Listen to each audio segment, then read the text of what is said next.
Photo लावण्याच्या मागचा उद्देश काय, यांचा इतिहास जर आपण बघितला तर आपल्याला आपण सगळे जणांना आपल्याला आपला इतिहास माहित पाहिजे. भारतरत्न डॉक्टर बाबासाहेब आंबेडकर यांचा फोटो डॉक्टर बाबासाहेब आंबेडकर साहेबांनी आपल्याला का दिलं का नाही याची जाणीव आपल्या सगळ्यांना माहिती पाहिजे. शिवाजी महाराजांनी आपल्याला महाराष्ट्रासाठी काय केलेलं आहे, जगासाठी काय केलेलं आहे, ह्या सगळ्या गोष्टीची जाणीव आपल्याला माहित पाहिजे.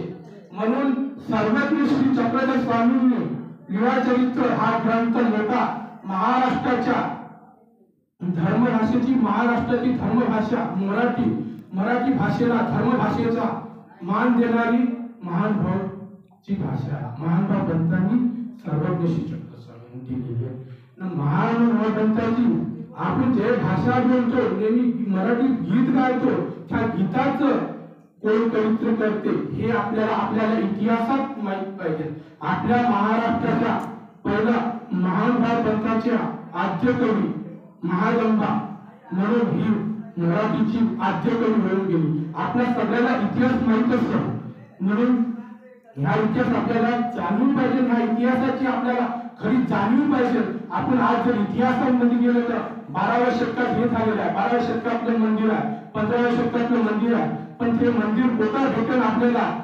तुम्ही लीळाचरित्र ग्रंथ जर खोडून जर वाचलं तर लीळाचरित्र ग्रंथामध्ये कोणत्या शतकामध्ये मंदिर झालेलं आहे, कोणी कोणत्या शतकामध्ये कोणतं काम केलेलं आहे हे सगळी जाणीव आपल्याला माहित पाहिजे. ह्या आपल्याला जो समोर फोटो दिसत आहे ह्या सर्वज्ञ श्री चक्रधर स्वामींचा ह्या कोणत्या अमरावती जिल्ह्यामध्ये अमरावती जिल्ह्यामध्ये सालबर्गी नावाचं एक गाव आहे. त्या गावामध्ये 12 वर्ष सर्वज्ञ श्री चक्रधर स्वामींनी मौन अवस्था होती. जसे बसले तसे बसूनच होते मौन अवस्थामध्ये. मौन अवस्थामध्ये जे पारधी असते ना पारधी ते शिकार करत असते सशाची. ते 2 पारधी ते सशाची शिकार करत असताना ते स्वतः दिसलेला आहे सांगून त्याची शिकार करण्यासाठी तो 2 पारधींना मागं लागलेला आहे. तो स्वतः धावू त्या जमानं त्रासानं इकडं तिकडं पडून लागला जमिनीवरून. आता आपण जायचं तरी कोण आपल्याला वाचवणार. आपल्या जर मागं जर कोणी धावलं तलवार घेऊन त्या बंदूक घेऊन आपण किती वेगाने धावतो तशासाठी त्या सशाची अवस्था झालेली आहे. मग सर्वज्ञ श्री चक्रधर स्वामी एका झाडाखाली बसलेले होते. तो स्वतः आलेला आहे स्वामीच्या मांडी खाली बसलेला आहे. तो 2 पारधी येतात. जिजी ह्या जिजी म्हणजे मोठ्या वर्गाला मोठ्या माणसाला मान द्यायला जिजी असं बोलत असते पहिले मराठी जिजी. तर ते 2 पारधी आलेले आहे. सर्वज्ञ श्री चक्रधर स्वामींना विचारत आहे का जिजी हा ससा आमचा होळीचा म्हणजे होळ लावलेला ससा आहे ते हा ससा आम्हाला द्या. तर सर्वज्ञ श्री चक्रधर स्वामी म्हणतात एक शरण आलेल्या काळी मरण असे. सर्वज्ञ श्री चक्रधर स्वामी 12 वर्षांनी त्याच्या तोंडावरून सूत्र निघाला एक शरण आल्या काही मरण असे. तो आम्हाला शरण आला तो जन्ममरणापासून चुकला असं सर्वज्ञ श्री चक्रधर स्वामींनी पहिलं सूत्र म्हणलेलं आहे. सर्वज्ञ श्री चक्रधर स्वामी सूत्र म्हणलेलं आहे पारध्यांना जो सांगितलेला आहे का ह्या ससा होळीचा पारधी होळीचा आहे म्हणून. तर सर्वज्ञ श्री चक्रधर मध्ये ह्या ससा जंगलाचं गवत खातो नदी तडीचं पाणी पितो. ह्या ससा तुमच्यावरून कसा. तो ससा म्हणजे ह्या ससा तुमचा होऊ शकत नाही. म्हणजे हिंसा करायची नाही. हिंसा तो पाप तो नरक. हिंसा कोणत्या प्राणी मात्रांना हिंसा करायची नाही.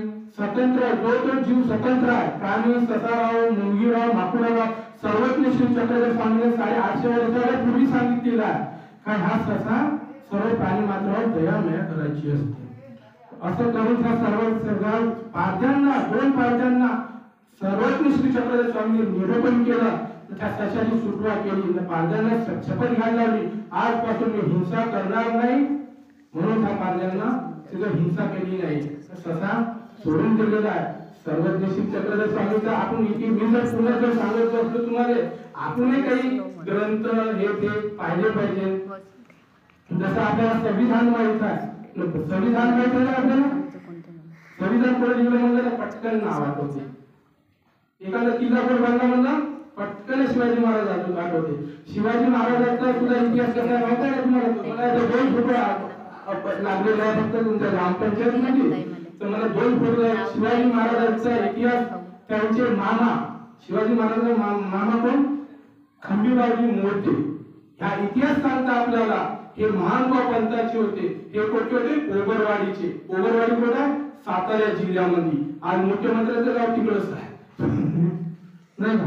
म्हणून हा सगळा इतिहास माहित असलेले काय तो इतिहास आज बाहेर काढण्यासाठी आपण हे सगळे महानुभाव पंथीय लोक सगळी धावपळ करत आहात. एवढे बोलून माझे दोन शब्द संपवतो.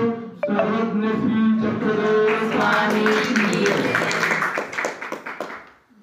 गोविंददादांनी डॉक्टर बाबासाहेब आंबेडकर आणि शिवाजी महाराज यांच्यामध्ये कसे तुलना, हे चक्रधर स्वामी कसे होते, त्यांचं म्हणजे काय कोणतं कार्य होतं आणि डॉक्टर बाबासाहेब आंबेडकर यांनी कोणते कार्य केले आणि शिवाजी महाराज कोणते कार्य केले यांनी विश्लेषण करून सांगितले. आणि आमच्या या चक्रधर स्वामीचे आद्यग्रंथ मराठी भाषेबद्दल यांनी पण चांगल्या याच्याने सांगितले. त्यानंतर